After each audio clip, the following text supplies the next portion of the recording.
Што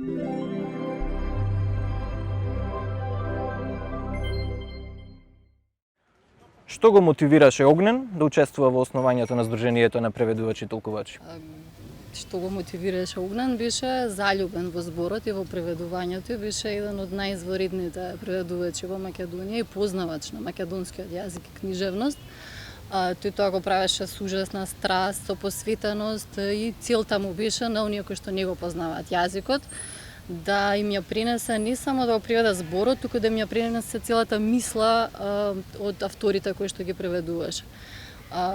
Кога сте толку заљубен во таа професија, во тој позив, многу е логично да си ги барат истомислениците, оние кои што исто тоа го прават, исто тоа го живеат и заеднички да ги подобрите условите во кои што работите нормално. Значи, идејата му беше првенствено да се стави ред во целата таа фела, да се воведат одредени професионални стандарди по кои што треба да се раководат и оние кои што сакаат да преведуваат, меѓутоа и клиентите, оние за кои што се прави преводот, да бидат заштитени од така наречените, Огнен ги нарекуваше надри преведувачи, кои што едноставно или не работеа со толкава посветеност, или можеби не го познаваа си уште преводот, меѓутоа тој сакаше и ним да им помогне да ги воведе во целата таа приказна на начин што преку Сдруженијето ќе се работи дури на професионалниот развој на самите преведувачи. Имаш една група на Facebook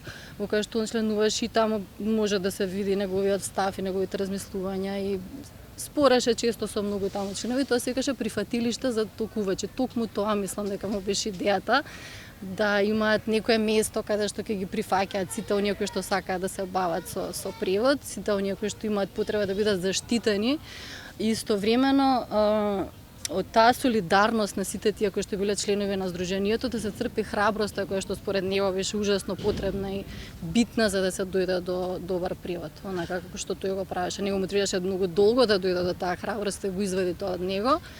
А на овој начин сакаше буквално на сите неискусни, сите нови, сите оние кои што сакаат да се бават, да им даде место, да се створи место каде што ќе бидат безбедни, заштитени апсолутно од сите во секој поглед.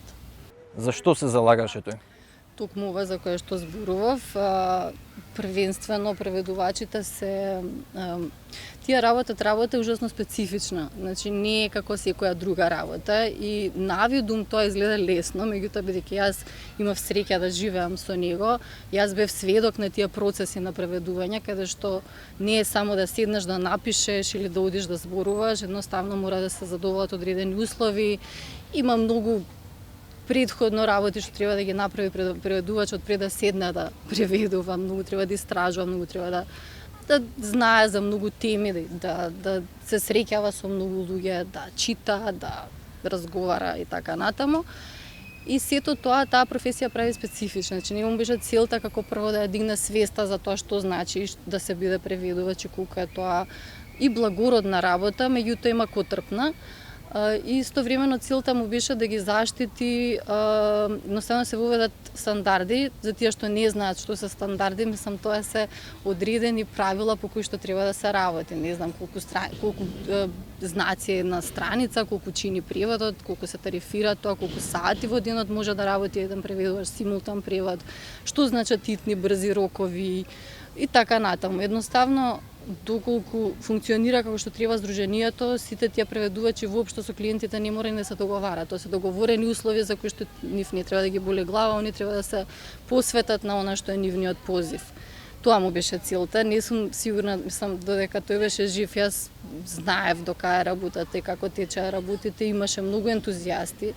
Тука се тие луѓе, веројатно ги интервјуирате и нив кои што ја продолжија таа борба, трае веројатно се уште не е се средено, меѓутоа верувам дека се поместени малку работите и верувам дека нема толку, како ги нарекуваш, очајни преводи кои што излегуваа претходни, за кои што многу отворено зборуваше, мислеше дека еден од начините да се бориме против уништување на македонскиот јазик.